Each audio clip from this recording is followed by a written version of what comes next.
Pemirsa, naas dialami oleh seorang mahasiswi asal Bangka alami kerugian sebesar 8 juta rupiah setelah tertipu modus kos-kosan di media sosial.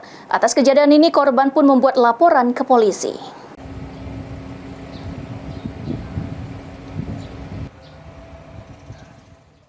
Didampingi temannya, salah satu mahasiswa baru jalur mandiri Universitas Sriwijaya bernama Fahri, 18 tahun, membuat laporan ke unit Reskrim Polres Ogan Ilir atas penipuan yang dialaminya.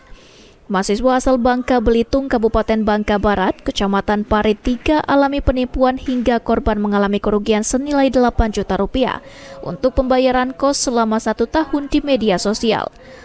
Menurut korban, sesampainya di lokasi kos di Gang Buntu, Kelurahan Timbangan, Kecamatan Indralaya Utara, pemilik kos mengaku tidak mengetahui terkait pembayaran uang kos yang dibayarkan oleh korban.